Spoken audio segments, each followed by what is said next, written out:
Entrepreneurial clinicians, thought I would come on with another episode of This is Private Practice, and I'm coming to you live. Hurrah, 2 days in a row. Check me out. I went for another walk this morning. I have worked with clients today, and now I am back here live. I am enjoying feeling a little bit pre-cancer normal. It's kind of nice. So I am hoping that someone is awake or finished their lunch, because I think I've got something really quite interesting to talk about today. So if you are seeing this and watching this, can you give me a like, actually give me a comment, because I actually worked out where the comments are now, and I can see them, and that just makes my life a little easier, because you know we're all complaining about the new Facebook layout. Awesome. Not. I needed to take a bit of a break, if I am honest. I have been working on my slideshow presentation for the webinar that Ernesto has asked me to do next week, and in true to form, as a health professional, I am overcomplicating things and my sense of perfectionism has kicked into gear. So I need to take a break from that and realize that I have more content and more opportunities to train, and I just want to help you all so much with the information that I'm gathering. If I try and fit it all in 1 hour, I will blow your brains. So I'm just going to give myself a chill pill and come and chat to you about something completely different. So in all honesty, this episode was inspired by the fabulous Katie Vanoy, because we were having a little chat on Messenger earlier today, and we were just talking about a couple of things and stuff. And we got to talking about leadership expectations of ourselves, of the people in our world, and how they need to be led. And it got me thinking, because I have shared with you quite openly and honestly, I get quite frustrated when people aren't doing what I think they should do. Now, if anyone from Purple Co is watching this, none of this occurs to you. There's nobody in my team I am talking about subliminally or indirectly. If I had a problem with any of you, I would talk to you directly and not go live on Facebook about it. Okay, cool. So I get really frustrated when I perceive the people in my world are not doing what I want them to do. I get really, really frustrated by that. And in my head, this self-talk goes on around, well, why are they just not doing their job? Why aren't they doing what they said they would do? If it's a supplier, why are they not doing what they said they would do? And then I find myself going through this really, really unhappy dialogue in my head around, I'm always chasing people up. I hate chasing people up. I feel like I'm nagging. There should be, adults. I'm sick of looking after children. Now, I'm embellishing, because I would never talk to somebody, but that is kind of what goes on in my head. And I've noticed there's actually quite a lot of us who do this. So we get frustrated because the people that we think we've delegated to don't do what we want them to do. Or people are modeling our behavior and we actually find it offensive. Or people just don't do what we want them to do, and they don't have the skills or the knowledge or the confidence to be able to come back and go, I'm confused, I'm lost, I'm scared, I actually don't know what to do.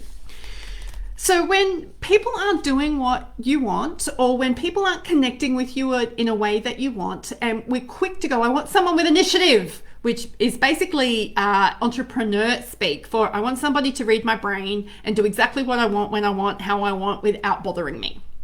Well, that's completely unreasonable. It is completely unfair.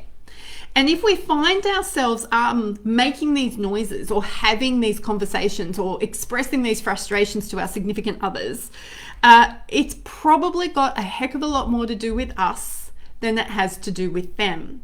Because if people are not engaging with you the way you want them to, if they are not following through with tasks the way you want them to, hey Paul, thank you for letting me know you're here, thank you.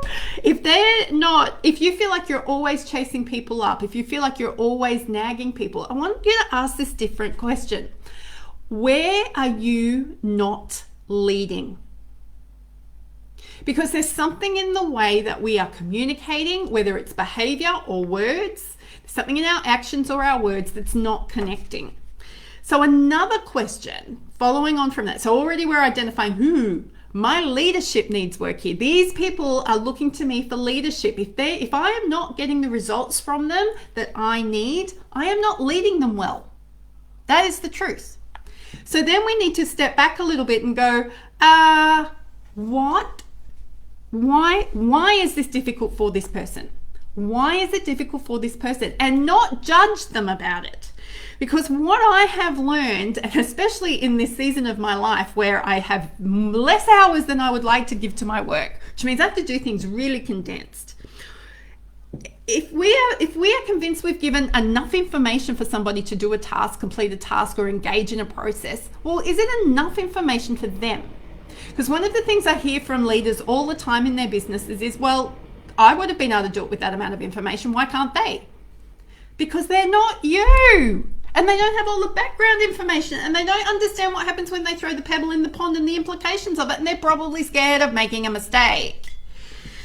So if you think that you've given enough information, have you given it in the right way? Have you given it in multiple forms? Have you provided opportunity for repetition? Have you provided opportunity for learning? Which means you need to be flexible and agile enough to be able to go, show me what you know. Let me help you through the process. How do you like to learn? How can I better engage with you around learning so that we know that we can get this process, this task, this thing completed? Because if there's not enough information and not enough instruction, there are going to be some people in our world who will freeze.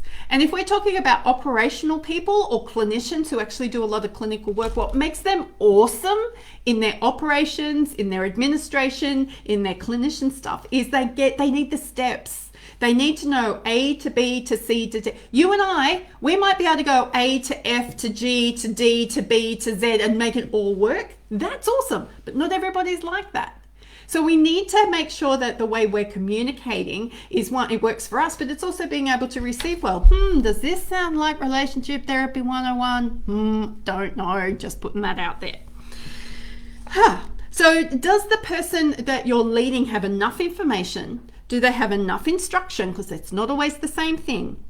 Do they have enough connection and feedback from you? And are they receiving enough information? Because it's really easy for us to point out all the things that aren't being done because we're already on to the next 100 things. And all of our other people are way back over here going, help, Joe, I can't run as fast as you.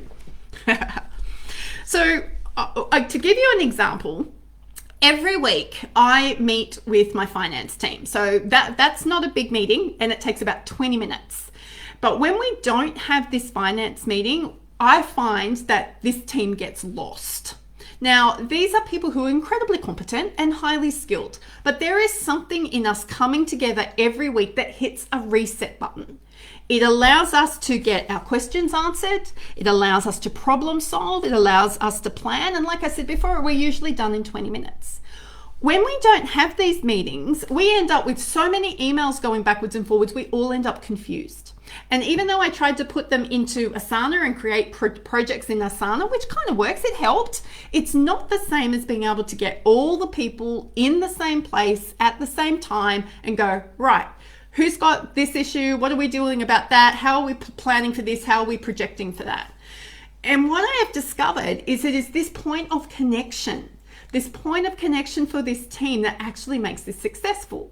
Because everybody really knows what to do, but it makes us accountable, it makes us transparent, and it allows us to come together as a collective and problem solve together. So anybody who might be feeling foolish or stupid or like they're going to get criticized or they don't know what they're doing and they're scared, so they might be ashamed, we can deal with that straight away. It stops being an issue. And this has been a massive, massive change for me because prior to February of this year, I thought that I needed to have all the people around me in the same space as me. I did not think that I was going to make remote working for my operations manager, business manager, and my bookkeeper work remotely. Because the only way I'd ever experienced teamwork work was when people were in the same space as me, because I thought they needed to experience me to actually learn from me. Well, that's actually a poor leader in me, and that's actually poor communication in me. And I have needed to change that because COVID, cancer, infection, stuff and things, and this is the way we now work. So those of you who are leading other clinicians, you don't even have to have the word leader or manager or boss babe in your title. If you have got people who report to you, if you've got people that you are responsible for, you are leading them. So this message is for you. So again, I come back to the things I said at the beginning. If you are frustrated that people aren't doing what you want them to do when you want them to do it, and if you feel like you're always chasing people up and nagging and at risk of becoming a micromanager, I want you to ask the question, are these people looking for leadership from me? Because I think if you're honest, you'll go, oh, heck yes. And you'll start to realize where the disconnect is occurring. So once you've been able to acknowledge that, the next question is, why is this difficult for this person? Not in a judgmental way. It's not because you're better and you would be able to do it with a 3-minute video from Loom that you created showing them how to do a task. A video might not work. They might need a completely different instructional process, or they might need more affirmation, or you may have forgotten how to affirm the people in your world because you're so busy moving on to the next thing and the next thing and the next thing and the next thing. So we have some leadership hacks that we can actually take away here, and we can reduce the amount of stress and cortisol and burnout that's turning up for leaders and health practices if we just start to acknowledge people where they're at, which means we have to acknowledge where we're at, and we have to acknowledge the fact that we may not have it right all the time. So that is my little leadership hack lesson for today. I trust that has been useful, and I am looking forward to coming to you again live one day soon. Until then, go be your awesome self.